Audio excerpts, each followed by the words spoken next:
Can you see the laptop at all? No. Should I, if I move this like here, can you see it? No. Oh, fuck's sake. Micah, show them! Yeah, I'll give you some context before we get into it. So I'm doing my thesis on queer identity in online spaces. The main reason for this is because queer people don't normally have the institutions and kind of interpersonal relationships that straight people rely on to build a sense of identity.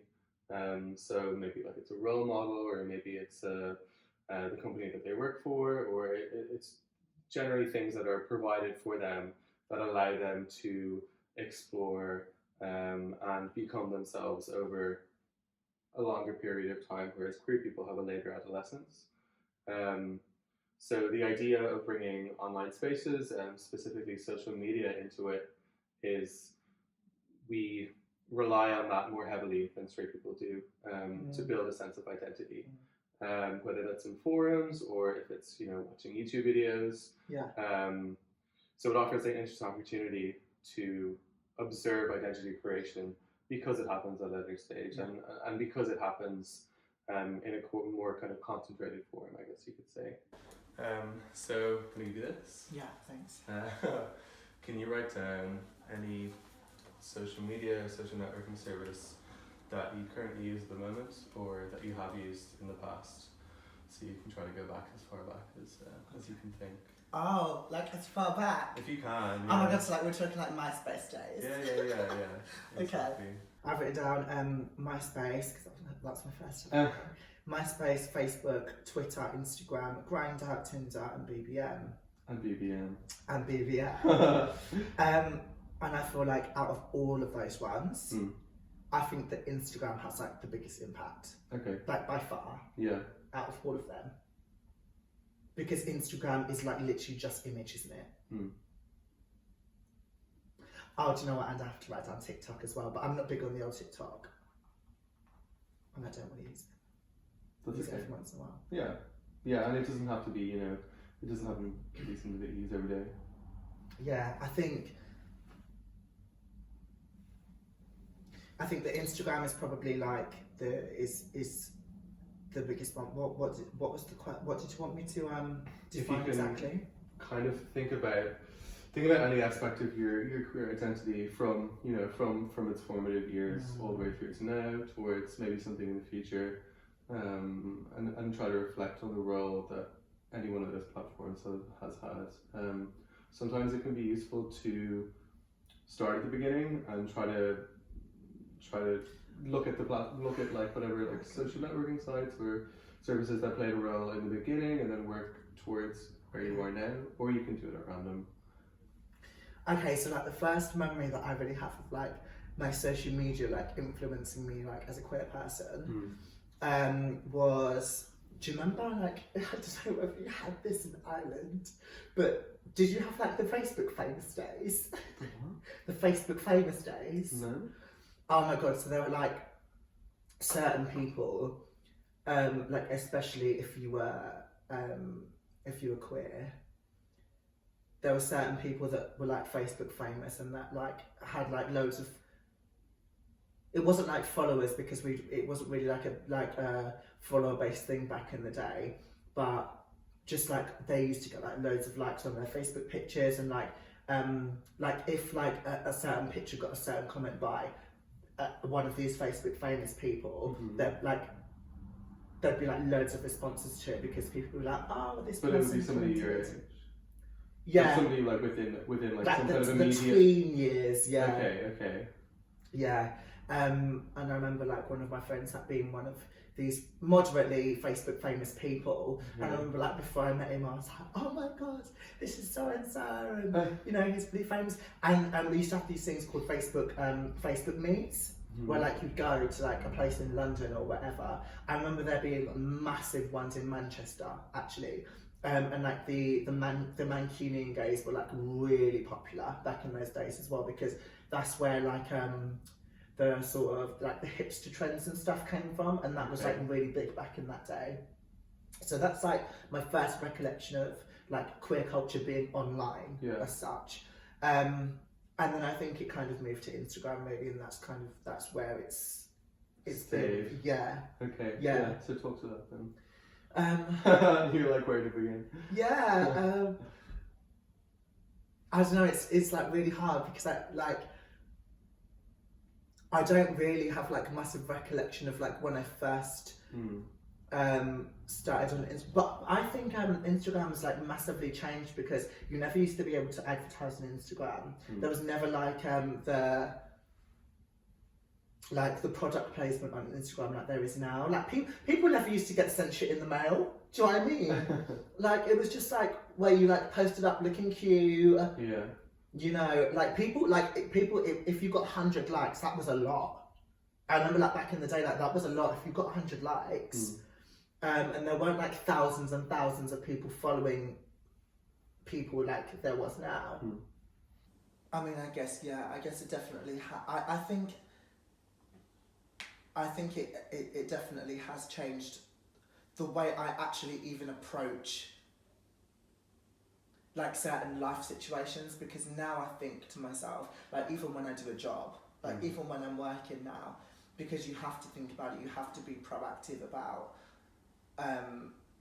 like exposure on my Instagram, exposure on my social media, but I also think that's like really toxic because what you give out on your Instagram and your social media is not what is there in real life.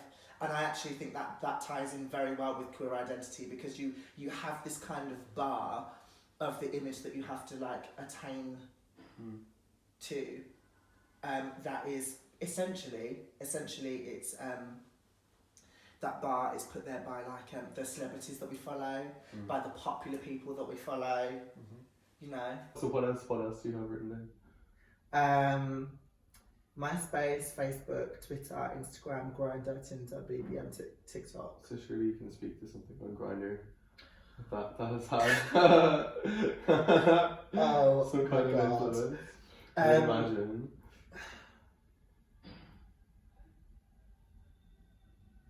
I know it's hard when you're put on the spot because it requires a certain amount of like ego separation. If I'm honest, like there's not really like that much positive that I can say I've experienced from Grindr. Like, okay.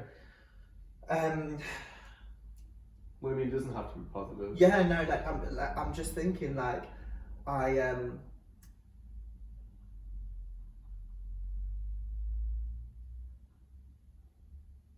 I think there's a certain amount of shame that we all experience from using Grindr anyway. I think there's kind of something a bit like, I think there's something like a bit like dirty about it, like perceived in our culture. When I don't actually think that's necessary. I don't actually think that necessarily has to be the case. I don't actually think it necessarily has to be like this sexual thing that I think it is made to be in our culture. Because I think on any kind of social platform, I think there's going to be a range of people that are using that platform. Do you know what I mean? And even when we look at Instagram, there's a very sexual element of that as well. Do you know what I mean? Yeah. I definitely think I've faced way more prejudice on Grindr than I have on any other kind of social media platform. Like the whole no fats, no blacks, no Asians, no femmes, that whole kind of thing. And then like, I look at myself, and not only am I black, but I'm part Asian and I'm quite feminine to an extent. Do you know what I'm saying? Yeah. So I definitely think that there's like a certain amount of self-loathing that I have faced from using that app, because I feel like I have to give out a certain image of who I am on that platform. Yeah. Do you know what I mean? Yeah, completely. I think it's probably like I approach it with more like trepidation than I approach anything else. And there's definitely there's a lot more like stress and like self degradation on that. Or stress around even like using around my image, around you, and like the people that like I'm going to come across like using the app, Do you think?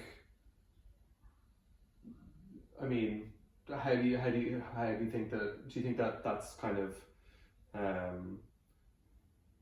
something that you would have prepared to avoid? Or do you think it's like almost like something that you wouldn't have had to deal with if you weren't on Grindr, or a certain part of that could ever be like avoided?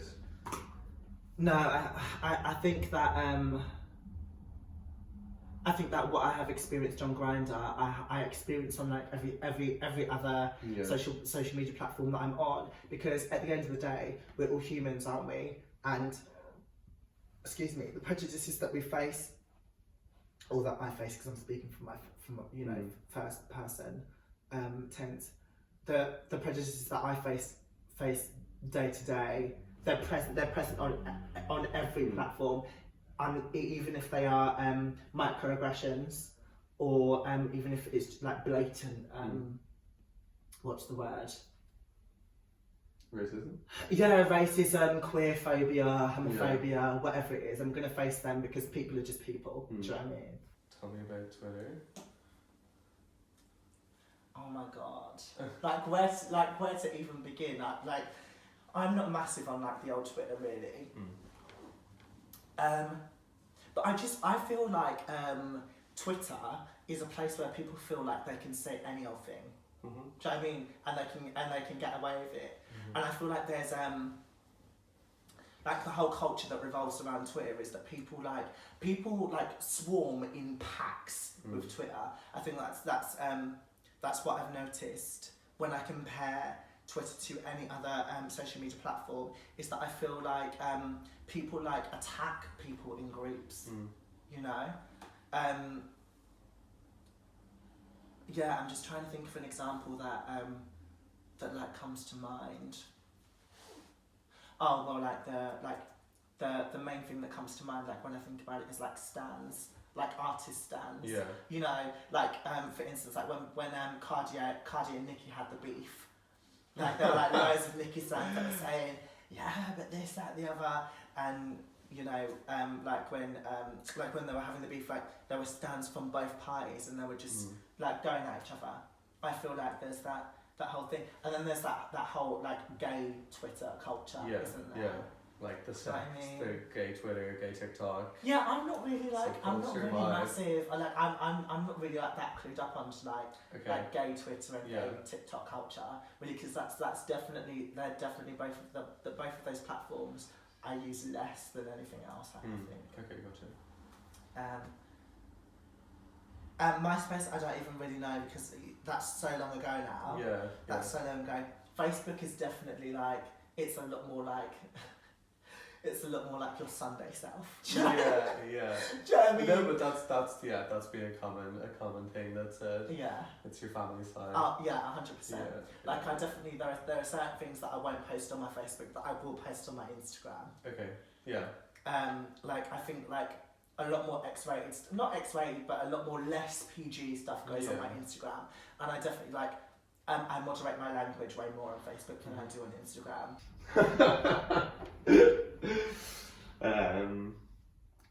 So I guess moving away from identity towards presentation now, how do you think that the experiences that you've had and that you've talked about a bit with these social networking sites has affected your self-presentation? So I don't know if you can speak to that at all. And that can be in the real world, or or online, and it can be your language, how you dress, your mannerisms, how you put yourself across. Do you think that any of that has been influenced by your experiences on social media, on social networking sites? I think that nowadays I'm like actually way more like free and like way more honest with my like my posts on social media and stuff. I definitely used to I definitely suppress like some of my artistic side and definitely my more feminine side and my more queer side on social media, and I didn't used to be as truthful as I am now. I think that definitely took a massive change when the whole Black Lives Matter situation became like very, very apparent in our culture, and I think when the whole lockdown situation happened, and I kind of had a moment where I thought to myself, I was like, I think that I actually need to start like being more honest and speaking more openly about like how I feel about life on my social media, because I feel like there's just not enough out there. Like Honesty. Yeah. I just feel like people don't speak like honestly enough about like how they feel, how situations make them feel in life. I think definitely British people as well. I feel like we love to just be like have quite a stiff upper lip and just keep calm and carry on, when in actual fact, like, I definitely think we need to learn to speak about our mental health and about how things make us feel like way more. But yeah, and I've actually found that like way more liberating, being honest about not only just my mental health and how I feel about things, but also about like my character, and like showing people like more a less superficial version of me. That's what I'm trying to say. Yeah. Good answer. Thanks.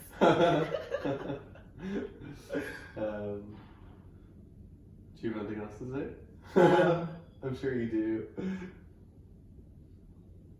I don't know. Yeah, I think that something that like shocked me massively since like being the more honest version of me on my social media is like how much support I get from people. Like people are like people love to see it, and that's something that I definitely didn't think I would get more of. Like I thought I would get like way more backlash and way more people, you know, like trying to come for me on social media and whatever. And I actually get asked this question quite a lot. People say, you know, have you received like more hate and stuff since you've like been more open? And I haven't. Like I do get into tiffs with people sometimes, but the general consensus is that people are really like happy to see people being open. Yeah, they appreciate that. Yeah, they appreciate somebody is being honest. Yeah, they appreciate the tea. They do though. So that was kind of concentrated on social networking sites and aspects of your queer identity and kind of how they interact. Now I want you to think, and this is going to take a bit of work, but think about the whole kind of network of people and resources that you have had or have now that have somehow helped you to manage your queer identity. So it can be interpersonal, so it can be like a family member, childhood friend, current friend. It can be institutional, so school environment, work environment. It can be kind of at a higher level, so maybe there's some kind of policy or like law, even it can be like a statewide thing that you feel has like affected it in some way or helped you feel a certain way. It can be representation, so like TV, radio, book, film, basically anything at all that has played a role that isn't the social media or social networking sites. So it helps if you draw like a little picture of yourself in the middle, and then can I draw like a spider diagram? Exactly, yeah, that's exactly what I was going to tell you to do. I've kind of written down 3 main ones that I can think of. Yeah, off the okay. top of my head. Yeah, we can start there. So I put my queer influences are mainly reality television, Nice. Films and television series, and musician and entertainer interviews. Okay. Because I'm such a massive geek. If there's someone in popular culture that I like or I draw inspiration from, 9 times out of 10 I will have seen like all of their interviews, because I'm such a geek. Like I love really Nice. like getting invested in like people that inspire me. Like I'm like a sponge like that. I always have been. Like even since like a kid. Like when I was younger, I was like a massive Marvel geek, and I remember like sitting down and like reading like the Marvel Guide to the Universe and like literally memorizing like each character in it. So yeah, I'm such a geek. That's nice. Yeah. That's cute. That's adorable. So yeah, try to like unpack one of those and like dig deep into it. I guess like reality television, because it's actually like allowed me to see like people from backgrounds like mine actually, like disprivileged backgrounds that grew up in like very, very working class environments, make something out of themselves and become like really successful. One of my main reality TV programs that I watch is The Real Housewives of Atlanta, and like there are a few of them on there that have come from like really, really like poor like backgrounds, and they've like worked really hard and like made their way up into like the higher circle, like social circles and stuff. And not that that's important, but you know, like I like think it's like really nice to surround yourself with like affluent, educated people that can help like push you in like the direction that you're trying to navigate in life. Does that make sense? Yeah.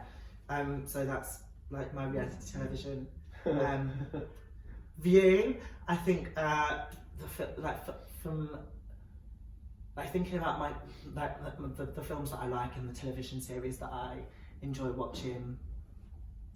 Ugly Betty was like massive for me growing up, because it was the first television series that I ever saw where they had queer characters being like openly celebrated for like their character traits, like being sassy and like being fabulous and stuff. Like Mark Wilhelmina's PA in Ugly Betty was like, he was like that, like seeing that character on television was like massive for me, because I was like, yeah, here's a guy who's like sassy and loves fashion and is like really driven by a powerful what's the word,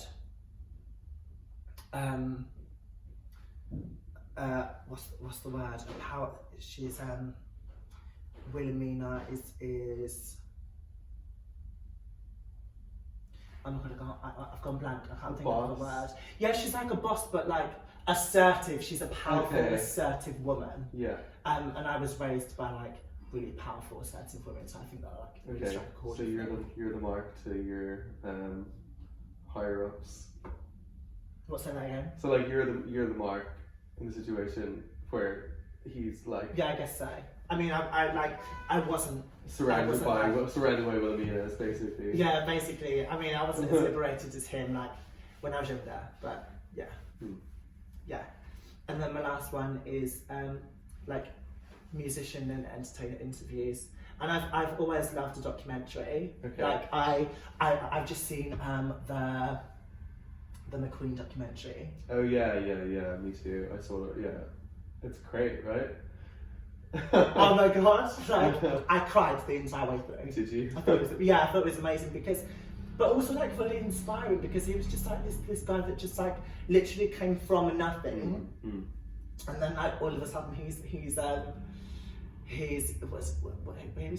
designing for, was it Givenchy?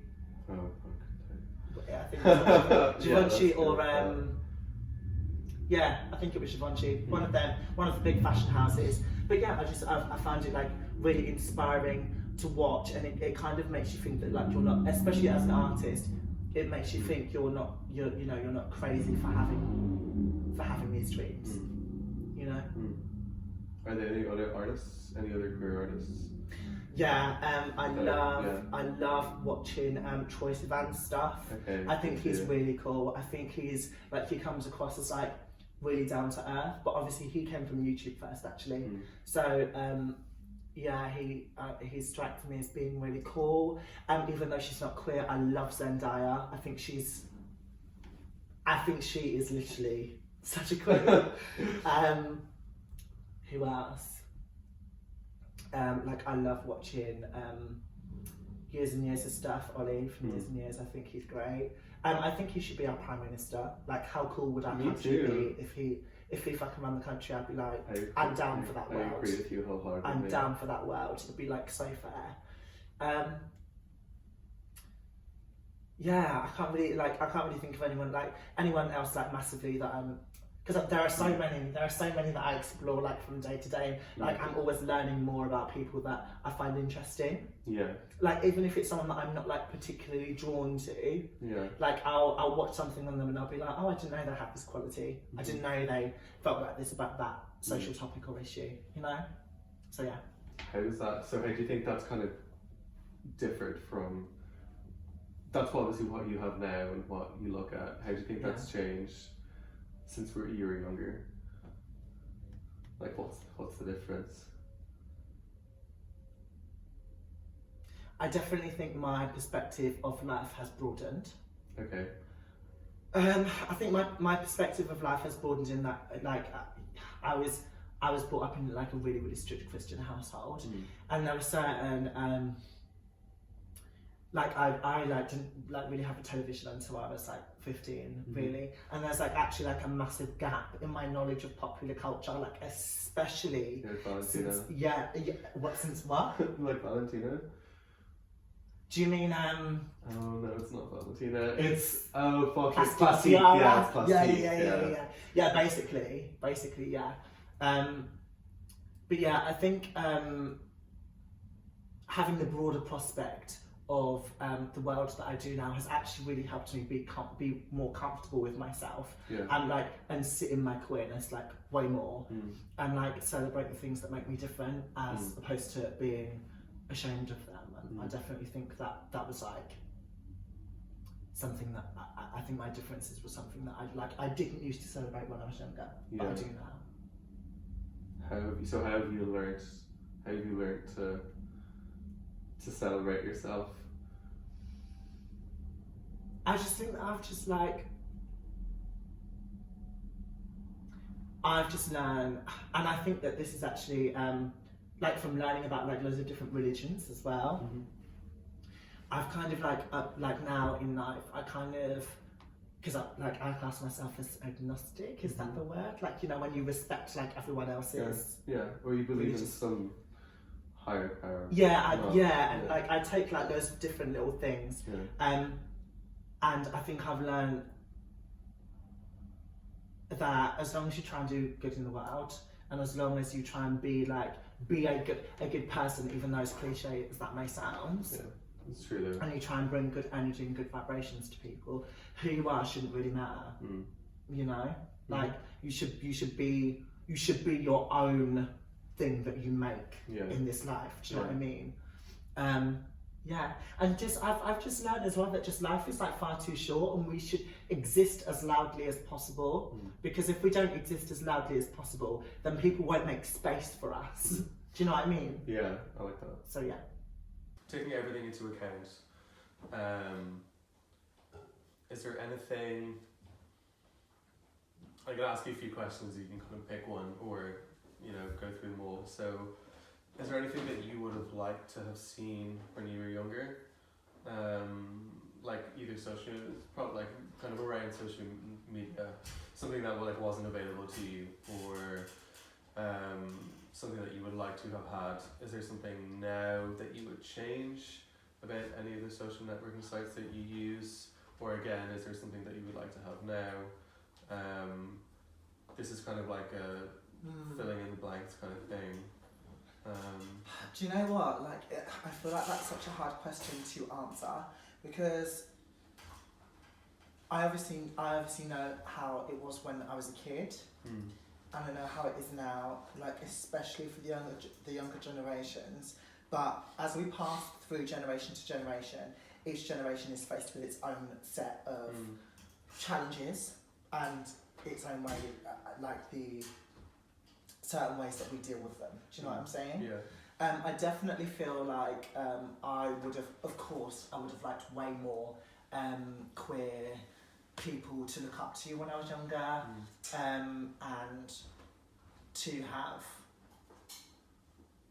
like people to have like lit the way per se for me. But like now we do have more like excuse me, like queer influencers and people that are doing that, but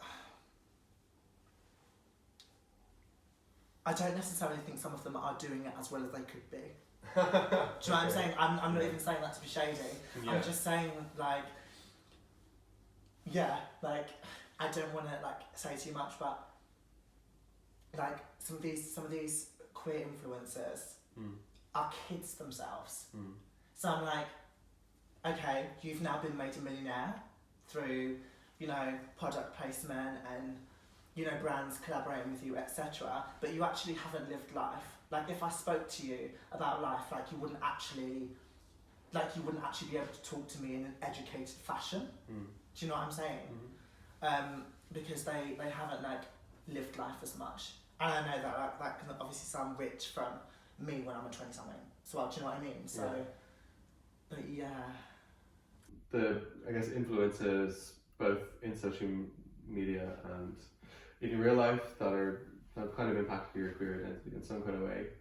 Can you, and this can be an existing social networking service or something that you would like to have in place that doesn't exist at the moment, or it can be like a change that you would make. But is there anything you feel is missing that you think could provide something useful or beneficial for like the queers of today, including yourself? Do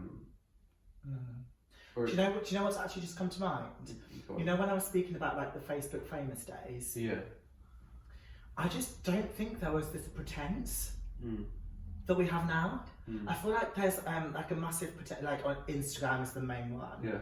I feel like there's this massive pretense or like this massive pressure to prove to people that we're good 24/7 when that's just not the way that life works. Do you know what I mean? Yeah. Like back in like the Facebook famous days, I call them, we all knew we were messes. Yeah. That's what the fun thing was about it. Is that everyone knew that we were like a bit fucked up, that we were a bit crazy, that we were a bit different, especially like the queer ones. We all knew that we were like the outcasts of like our schools or of like the social bubbles that we were in. We all knew we were like the weird ones, whatever. So I feel like there was like so much more fun in it that way. Whereas now I just feel like we're all trying to like keep up this pretense that even though we might be in this certain lane, we're like the best at that or the best at this. When in actual fact, I actually think that there's way more liberation in actually just like not trying to be that. Do you know what I'm saying? Yeah. Which is why like I now try and be more open about my mental health and stuff on my social media. I'm more honest. Yeah. And it's like I think that. But it's like, how do you direct for that? It's like, how do you like?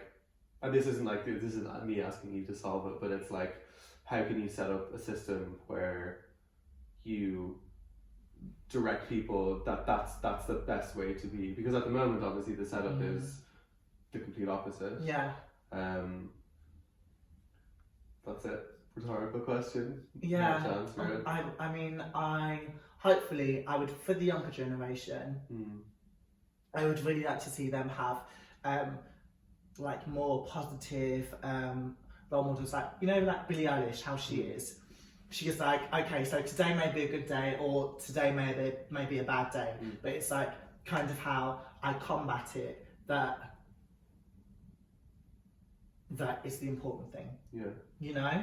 I also love like I'm not gonna go on like a massive like thing of like how I love her, but I also think it's like really cool how she's like, I'm sexy but you can't see my body shape. Like I love that. Yeah. Do you know what I mean?